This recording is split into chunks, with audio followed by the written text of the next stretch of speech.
Greetings everybody, class 8. This is your video about model test paper which is given in Ratna Sagar book. So class 8 आपकी request पे मैं आपकी video बना रही हूँ model test paper first जो कि आपकी रत्ना सागर पब्लिकेशन बुक में दिया हुआ है। ये है आपका मॉडल टेस्ट पेपर 1 जिसमें आपके first comprehension is given there, right? On the basis of this passage you have to give answer of some questions which are there. The very first is MCQ. आपको first MCQ में बताना है What was T.S. Eliot reaction to the award?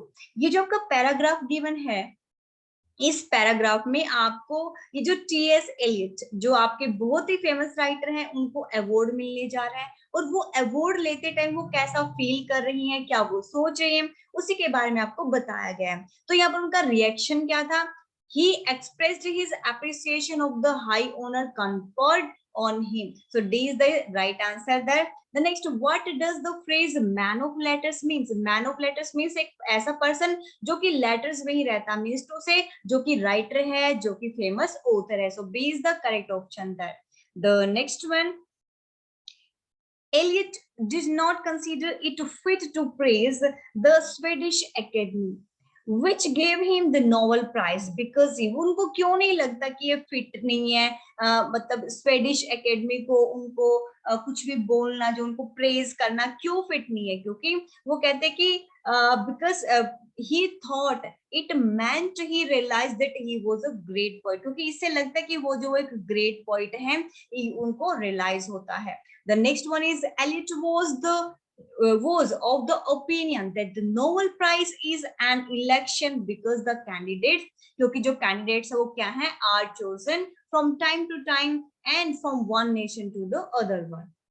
The next one is given according to Eliot what happens in the ceremony. Ceremony में क्या होता है यहाँ पर? So यहाँ पर क्या होता है? B option is the correct one. Endowed with the title that he did not hold before, मतलब उनको एक ऐसा टाइटल मिलने जा रहा था जो उनको पहले कभी नहीं मिला था, and he felt responsibility there about the same. And now the turn is of question answers. So what does the speaker mean by the words?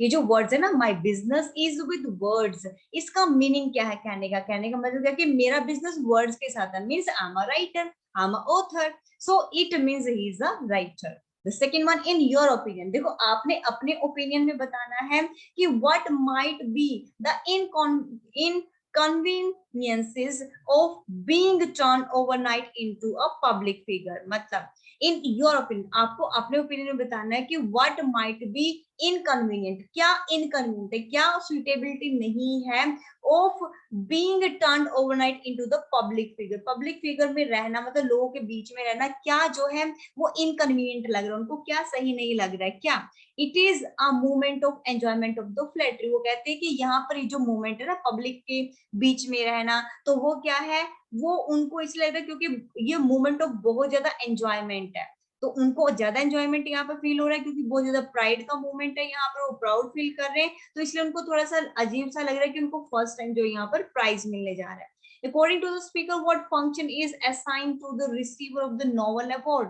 According to the speaker, ये जो फंक्शन है उसको असाइन करता है, कुछ responsibilities देता है receiver को नोबेल अवार्ड की। तो यहाँ पर क्या है, ये क्या दे रहा है, ये function of serving as a representative. वो कौन सी है, वो जो है वो क्या है, function of the serving as a representative की उनको वो ड्यूटीज असाइन करे, वो उनको फंक्शन उनको जो है वो यहाँ पर असाइन कर रहा है। Next, what is the speaker mainly talking about the passage. Passage में मेनली उन्होंने क्या बात बोली, क्या बोला है जो स्पीकर वो टॉक कर रहे हैं यहाँ पर ग्रेट फीलिंग्स के बारे में, कि उनको जो अवार्ड मिलने जा रहा है और उसकी जो रिस्पॉन्सिबिलिटीज होंगी, मतलब अवार्ड मिलने के बाद और जो बेहतर काम उनको करना है उसके बारे में यहाँ पर डिस्कस कर रहे हैं।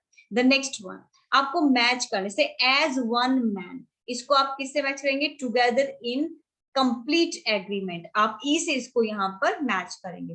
B once on man, second को आप करेंगे डी से to be independent. Man and boy, third को किससे करेंगे, सिंस चाइल्डहुड। मतलब इनको जो ये जो फ्रेजेस है ना, इडियोम्स है, इडियोम्स का मीनिंग क्या होता है, ये मीनिंग इसके सामने लिखा है, आपको उसी से इसको मैच करना। टू अ मैन मीन्स क्या होता है, विद नो एक्सेप्शन या फिर ऑल, सभी को आप इंक्लूड करते हैं, मतलब कोई एक्सेप्शन ही नहीं है इसमें, सभी को इंक्लूड किया जाएगा। बी मैन इनफ, इसको हम करेंगे टू बी एडिक्वेटली स्ट्रॉन्ग, मतलब इसके एडिकेट से स्ट्रॉन्ग होते हैं, इसके मैनर्स जो वो स्ट्रॉन्ग होते हैं। द नेक्स्ट वन है, आपको देखो यहाँ पर मीनिंग दिया, जैसे डिसेंट है और ये भी डिसेंट है, प्रोनाउंसिएशन सेम है बट इनके वर्ड्स का मीनिंग डिफरेंट है। जैसे इसका मतलब होता है कि डिसएग्रीमेंट, इसका मतलब होता है डाउनवर्ड मूवमेंट, तो इनका मीनिंग आपको ऑलरेडी गिवन है। आपको जस्ट इन वर्ड्स का यूज करके सेंटेंस फ्रेम करना है, जो मैंने यहाँ पे किया हुआ है कि डिसेंट डिसेंट, ठीक है। Next is immigrate, next is also immigrate, तो इनके मीनिंग आपको ऑलरेडी यहाँ पर गिवन है, आपको जस्ट इनके सेंटेंस जो वो फ्रेम करने, जैसे 2 वहां पर थे, 3 और 4 का मैंने यहाँ पर आपका बना दिया। नेक्स्ट इज प्रीफिक्सेस एंड सुफिक्सेस, मतलब प्रीफिक्स मतलब पहले किसी वर्ड को ऐड करके कोई नया वर्ड बनाना, जैसे एबल है, एबल के सामने आप क्या प्रीफिक्सेस या तो डिस लगाओ या फिर मिस लगाओ, तो इन सब के सामने देखो कि किसमें डिस या मिस लग के एक नया वर्ड बनेगा, उसी को आपने बनाया। जैसे एबल के सामने डिसेबल, अंडरस्टैंड के सामने misunderstand, continue discontinue, communicate miscommunicate, respect disrespect, trust disrespect. अब आपको बनाना है सुफिक्सेस, मतलब इनके वर्ड के बाद में क्या ऐड करें कि कुछ नया वर्ड बने, तो इन सब के बाद में एबल है तो एबिलिटी हो गया, अंडरस्टैंड अंडरस्टैंडिंग आ गया, ठीक है। इनको आपको ऐड करके नया वर्ड बनाना, जैसे कंटिन्यू कंटिन्यूटी आ गया, कम्युनिकेशन आ गया, रिस्पेक्टफुली आ गया और ट्रस्टफुली आ गया। तो ये सारे यहाँ पर सुफिक्सेस बना दिए मैंने, यहाँ पर प्रीफिक्सेस और गिवन है तो इन्हीं का यूज करते हुए आपको जो है इनको न्यू वर्ड्स को बनाना है। द नेक्स्ट है कि आपको फिर से मैच करना है कंपाउंड वर्ड्स को। एक कंपाउंड वर्ड्स मतलब 2 वर्ड्स के कॉम्बिनेशन से बना होता है, जैसे ड्रॉप आउट, ड्रॉप लैंड, तो मतलब 2 वर्ड्स होते हैं, इनको कंबाइन करके एक नया वर्ड बनता है, तो ऐसे आपको यहाँ पर मैच करके बनाना है। जैसे फर्स्ट है drop out, second dare devil, next is back stage, fourth जैसे हो गया ओवरबोर्ड और नेक्स्ट हो गया आउट नंबर। तो ये जो है आपके 2, जैसे आउट अपने आप में एक वर्ड है, नंबर अपने आप में एक वर्ड है, बैक भी एक वर्ड है, स्टेज भी वर्ड है, ओवर वर्ड है, बोर्ड वर्ड है, डेयर्ड है और इविल है। तो इनको वर्ड्स को जब हम कंबाइन कर देते हैं तो न्यू वर्ड बनता है जो आपको बनाया गया। Next you have to complete the sentences there. When I begin, तो जब आपने शुरू किया तो क्या हुआ, आप कोई भी सेंटेंस यहाँ पर फ्रेम कर सकते हैं। When I begin to spend the afternoons at home I heard some strange noise, तो कोई भी सेंटेंस आप इसको बस आपने कंप्लीट करना है। working all the day, working all the day in the house, I wanted to wear something cool. The next, my problem is to solve this sum, है ना, my problem is to wear that dress. Anything else you can write like this, that may I therefore now urge you to bring this matter to a satisfactory conclusion. Next, an award was given to Yogendra Singh Yadav for his bravery, or an award was given to T.S. Eliot, है ना, so we can write like this there. The next is there, join these sentences by using subordinate conjunction. अब आपको ये जो sentences है ना, आपको 2 sentences given है, इन 2 sentence को आपको एक ऐसे conjunction word के साथ ऐड करना है कि आपको कुछ changes करके इसका new sentence frame करना है। जैसे मैंने किया हुआ है, complete मैंने आंसर नहीं लिखा, full उसको लिख लेना। जैसे फर्स्ट में आएगा, Tanmay lives in Patna which was known as Pataliputra in ancient time, आपको ये कंप्लीट लिखना है, ठीक है। The next is Neha compared her homework and set down to read robots are coming by Dilip M सॉल्वी, सॉरी, ठीक है। तो आपको इस तरह से कंप्लीट करना है। There was much appreciation of the art exhibition, तो यहाँ पर आपको बिकॉज से आप इसको कंबाइन करेंगे। There was much appreciation of the art exhibition because it was organised very well. You work hard, आपको वर्क हार्ड करना पड़ेगा, otherwise you will not be able to pass the civil service preliminary examination. तो आपको इसमें just only otherwise ही add करना है full stop की जगह। फिफ्थ वन, अब आपको देखो, I reached home my mother was baking a cake, so my mother was baking a cake when I reached home, तो यहाँ पर इसको उल्टा लिखना है, पहले ये लाइन लिखनी है, उसके बाद आप बिकॉज को ऐड करोगे, फिर आपको क्या करना है, यहाँ पर my mother was baking a cake, when आपको ऐड करना है, फिर आई रीच्ड होम आपको पहले वाली लाइन बाद में लिखनी है। इट वाज लेट, अब आपको क्या लिखना है, पहले लिखना it was late when Noreen decided to visit her friend, ये नेम है किसी पर्सन का, न्यूट्रेंट, तो न्यूट्रेंट को आपने यहाँ पर इस सेंटेंस को बाद में लिखना है और इसको पहले लिखना है, फिर व्हेन को आपको कनेक्ट कर देना है। Next we seventh one, we open the window the room was becoming very stuffy, ठीक है। तो पहले लिखो the room was becoming very stuffy when we open the window, when we open the Windows.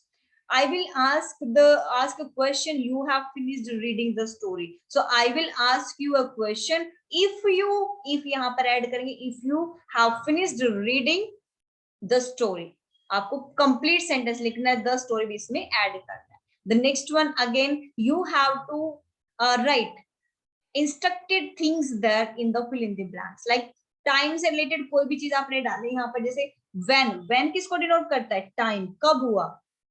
कब किस चीज को डिनोट करता है? टाइम को. So when mother shopped a toy car, Anurag jumped with joy. Next, Susan did not buy the watch. Reason बताओ क्यों नहीं खरीदी उसने? Because it was very costly, और because he didn't like it that, तो उसको पसंद नहीं आई, या फिर बहुत कॉस्टली थी. ठीक है. अपर्णा वॉज ग्लैड, अपर्णा खुश थी. रीजन बताओ भी क्यों खुश थी? Because she won the match. ठीक है, ये द डबल लग गया, आप सिंगल कर देना इसको, एक द को काट देना. So because she won the match. Otherwise वो अपर्णा ग्लैड क्यों थी, खुश क्यों थी? Because she scored very well in the examination. Any reason you can write that, because reason आपको यहाँ पर बिकॉज लगा करके लिखना है. The dancer moved slowly. अब मैनर बताना है तो slowly, fastly, है ना, gently, इस तरह से आपको वर्ड्स को ऐड करना है. It was a proud moment for India. Time बताओ कब? When Neeraj Chopra won the gold medal. Otherwise when India win the cricket match. So when, कब, वो टाइम आपको यहाँ पे बताना है. ठीक है, जो उसको टाइम को डिनोट करेगा. नेक्स्ट, इंसर्ट करना है मोडाल्स को आपको इन सेंटेंसेस में. देखो, I go home early today please. तो प्लीज करे तो रिक्वेस्ट करे, यहाँ पर तो क्या आएगा? May I go home early today please. May I go home क्योंकि पॉसिबिलिटी ज्यादा, और आप यहाँ पर प्लीज भी रिक्वेस्ट कर रहे हो, तो यहाँ पर मे आई गो, क्या मैं जा सकता हूँ प्लीज घर. ठीक है. Salma said to her mother, Salma ने अपने मदर से कहा, आई विल, आई के बाद विल लगाओ, I will water the plants before I go to school. तो यहाँ पर भी आपको सेंटेंस कंप्लीट लिखने हैं. मैंने आधे लिखे हैं, आपको आधे अधूरे नहीं लिखने, आपको सेंटेंसेस कंप्लीट ही लिखने जैसे मैं स्पीक कर रही हूँ. ठीक है. Next, teacher said to the student, teacher ने स्टूडेंट से कहा, ऑल ऑफ यू. अब यहाँ पर क्या है? ऑल ऑफ यू, इसमें क्या लगाया मैंने? All of you should complete. You के बाद आपको क्या लगाना है? यहाँ पर शुड लगाना है. सिर्फ शुड लगाओ, यहाँ पर पूरा सेंटेंस एज इट इज आपको डालना है. All of you should complete your project during the holidays. फिर है हरजीत सेड, हरजीत ने कहा, I go to the market if it doesn't rain. भी मैं मार्केट जा सकती हूँ. I can go to the market, मैं जा सकती हूँ, या फिर I may go to the market, मतलब पॉसिबिलिटी भी है, अगर रेन नहीं होगी तो मैं जा सकती हूँ. ठीक है. तो यहाँ पर मे भी आ सकता है और कैन भी आएगा. आई कैन या फिर आई विल आ सकता है. सॉरी, आई मे या फिर आई कैन, दोनों में से आप कोई भी लगा सकते हैं. स्वाति's ग्रैंडफादर सेड, क्या कहा ग्रैंडफादर ने? आई रन, मैं रन कर सकता था, दौड़ सकता था 5 किलोमीटर जब मैं क्या था? यंग था. When I was your age, जब मैं तुम्हारी एज का था. तो एबिलिटी बता रहे हैं पास्ट टाइम की, तो इसमें आपका क्या आएगा? फिर कुड आएगा. ठीक है. पास्ट टाइम की एबिलिटी के लिए क्या आता है? कुड आता है. तो आई कुड आएगा. यहाँ पर पूरा सेंटेंस एज इट इज बाकी आपने लिखना है. नेक्स्ट आपका क्या है? आपकी एक लेटर थी जो कि वाटर सप्लाई से रिलेटेड थी. ठीक है. तो ये वाटर सप्लाई की मैंने लिख दिया. पहले आपका अपना एड्रेस डालो, फिर डेट डालो, फिर अपना जिसको अपने लेटर लिखना वो डालो, डियर सर, सब्जेक्ट डालो, regarding the irregular water supply. फिर नेक्स्ट आपको मैंने कंप्लीट डेटा दे रखा है कि कैसे कैसे आप इसको डालेंगे, लिखेंगे. पूरा लेटर आपको दे रखा है. तो ये था आपका मॉडल टेस्ट पेपर जो कि मैंने सॉल्व किया है. Thank you so much for watching the video everybody.